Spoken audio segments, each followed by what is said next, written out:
बहुत बच्चे ना मॉक्स के साथ एक मजाक ये करते हैं जो बहुत गलत है कि सर हमने ना ए बी बना लिया था इसका मॉक्स का। सर हमने मॉक्स का सेक्शन सी कर लिया है, ए बी नहीं किया है। फिर वो एग्जाम में भी यही होना। तो इतना कर लोगे ना, आप इतना जो सर बता रहे हैं इतनी गाइडेंस को भी फॉलो कर लोगे अपने एग्जाम देने, तो आप पास होने का कोई दिक्कत नहीं रहेगा। जो ज्यादा प्रैक्टिस करेगा वो ज्यादा आसानी से टैकल करेगा।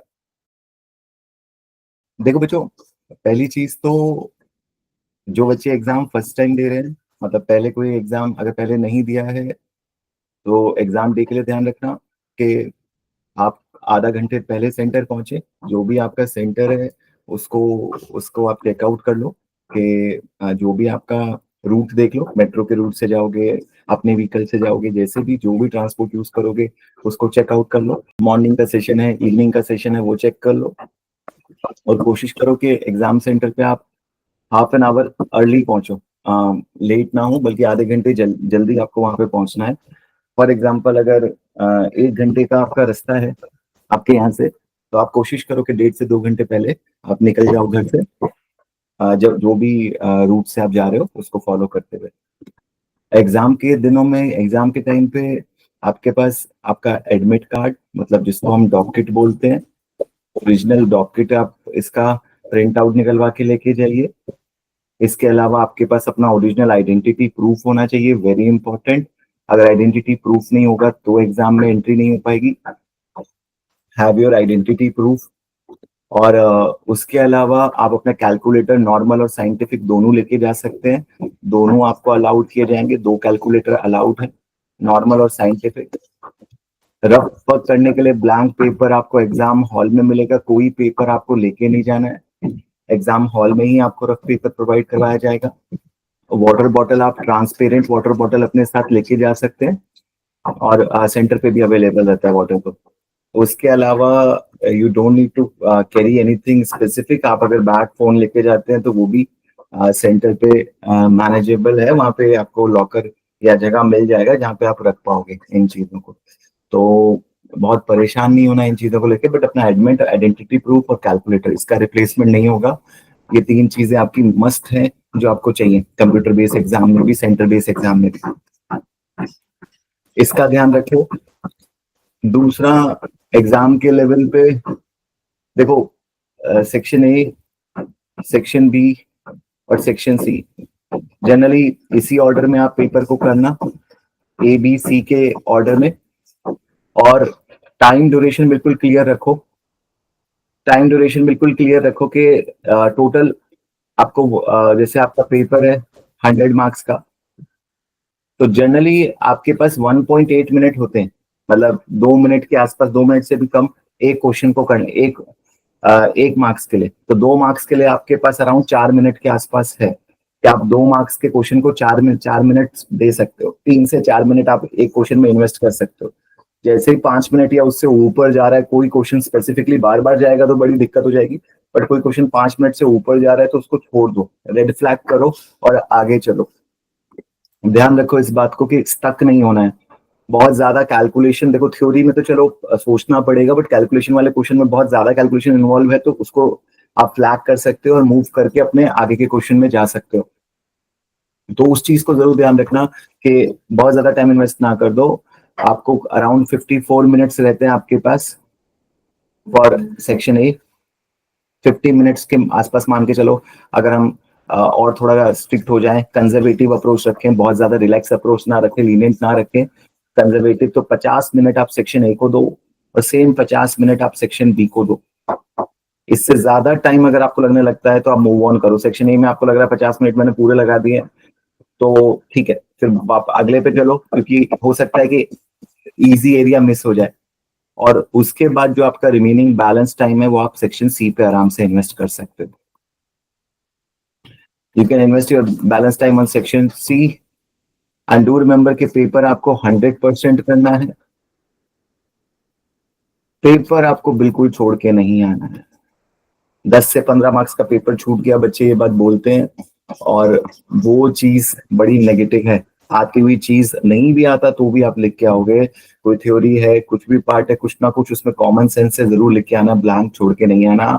स्टेप्स के मार्क्स हैं, पोस्टिंग के मार्क्स हैं, इसलिए सेक्शन सी वेरी वाइटल है, सबसे ज्यादा स्कोरिंग एरिया है, मोस्ट स्कोरिंग, जिसको नहीं आता उसके लिए भी, क्योंकि वो कुछ तो करके आ सकता है, सारी एडजस्टमेंट नहीं तो उसे कैपिटल बचेंगे, कुछ एडजस्टमेंट तो आएंगी, कॉस्ट ऑफ कैपिटल तो टाइप करके आ सकता है, वो एनपीवी का फॉर्मूला तो सही लगा के आ सकता है, तो उसके भी हर चीज के मार्क्स है, इवन एनपीवी का सही फॉर्मूला लगाना भी आपको मार्क्स दे के जाएगा, एनालिसिस में कुछ तो वो रेलिवेंट लिख के आएगा, तो छोड़ के आपको कुछ भी नहीं जाना है, इंश्योर करना है कि यार मैं पेपर पूरा करूं, और पेपर पूरा करने के लिए टाइम मैनेजमेंट बहुत इंपॉर्टेंट है।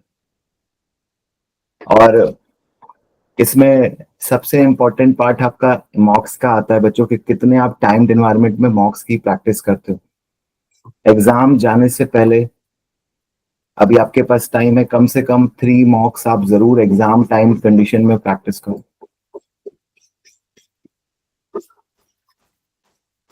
जो सबसे ज्यादा प्रैक्टिस करने की जरूरत है, रिवीजन और प्रैक्टिस। इस टाइम पे आपको दो ही चीजों पे फोकस करना है, कंसेप्ट रिवीजन छोड़ के तो कुछ जा ही नहीं सकते, चाहे थ्योरी हो चाहे प्रैक्टिकल हो, रिवाइज करो सारे कंसेप्ट को, जल्दी जल्दी फ्रिक्वेंटली रिवाइज करते रहो। कैपिटल बजट में एनपीवी आईआरआर में क्या डिफरेंस है, लिमिटेशन क्या है, क्या एडवांटेज है, कैपम की क्या अजम्पशन है, कैपम क्या कहता है, systematic risk, unsystematic risk, gearing, ungearing, degearing, कोई भी कंसेप्ट है ना, उसको जल्दी से जल्दी एक बार रिवाइज करते रहो, और रिवाइज के साथ साथ प्रैक्टिस, और प्रैक्टिस में अपना मॉक्स का बड़ा वाइटल रोल है। और इसके साथ साथ सबसे इंपॉर्टेंट तो आपका प्री मॉक एग्जाम कंडीशन में। अच्छा, बहुत बच्चे ना मॉक्स के साथ एक मजाक ये करते हैं जो बहुत गलत है, कि सर हमने ना ए बी बना लिया था इसका मॉक्स का, सर हमने मॉक्स का सेक्शन सी कर लिया है, ए बी नहीं किया। फिर वो एग्जाम में भी यही होना, आप एग्जाम में जाके भी यही गलती करोगे, एग्जाम में भी ए या बी या सी पूरा सिटिंग बैठ के कर ही नहीं रहे हो, 3 घंटे बैठ ही नहीं रहे हो, जब तक एग्जाम प्रेशर का नहीं होता तो वहां भी पेपर फिर कैसे पता चलेगा कि आप 3 घंटे में कितना कंप्लीट कर पा रहे हो, क्या गलती कर रहे हो जो एग्जाम में ना करो। आपको जैसे मान लो आपका पेपर घर पे छूट गया, तो आपको पता है ना मेरा पेपर घर में छूट रहा है, इसलिए छूटा क्योंकि मैंने ए में बहुत टेंशन लगाई, बी में बहुत ज्यादा, अब मैं आगे नहीं करूंगा ये गलती, बट आप पूरा 3 घंटे बैठ के पेपर ही नहीं दे रहे हो, और सीधा सीधा एग्जाम में जाके पेपर दोगे, तो छूटने का चांसेस, पेपर का और रहने का चांसेस बहुत ज्यादा इंक्रीज हो जाता है बच्चा, और वो गलती किसी को भी नहीं करनी है। And also do read examiner report, at least 1 या 2 एग्जामिनर रिपोर्ट आप जरूर पढ़ के जाओ, बहुत ज्यादा नहीं पढ़ पा रहे हो, 1 और 2, तो इतना कर लोगे ना आप, इतना जो सर बता रहे हैं इतनी गाइडेंस को भी फॉलो कर लोगे अपने एग्जाम डे में, तो आप पास होने का कोई दिक्कत नहीं रहेगा बच्चे। स्ट्रेस नहीं लेना है, एंग्जाइटी नहीं रखनी है, डर सबको लगता है भाई, कोई एग्जाम हो, सिर्फ एग्जाम नहीं, कोई इंटरव्यू हो, हर चीज में डर लगने लगता है। आप नॉर्मल सा डेली का जो बेसिक काम है ना, वो भी डरावना हो जाता है जब वो टेस्ट होता है।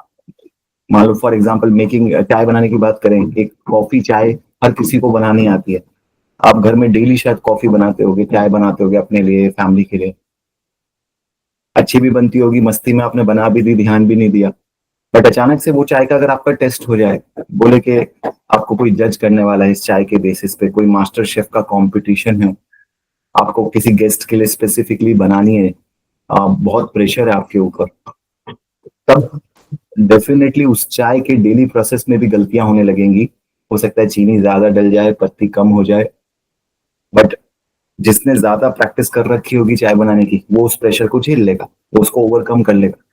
तो वही है कि डर तो सबको लगता है, बस सबका उसको टैकल करने की ताकत किसी की ज्यादा होती है, किसी की कम होती है। जो ज्यादा प्रैक्टिस करेगा वो ज्यादा आसानी से टैकल करेगा। भाई एक स्विमर स्विमिंग कर रहा है, तो हो सकता है कि पानी की लहर जो उसने मॉक में प्रैक्टिस करी है उससे बहुत तेज आ गई, ठीक है, वो उस लहर को शायद उस तरीके से, उसके लिए एकदम नई लहर है या मुश्किल है, उस तरीके से नहीं फाइट कर पाएगा, बट डूबेगा नहीं, वो अपने आप को बचा सकता है पुराने एरिया से।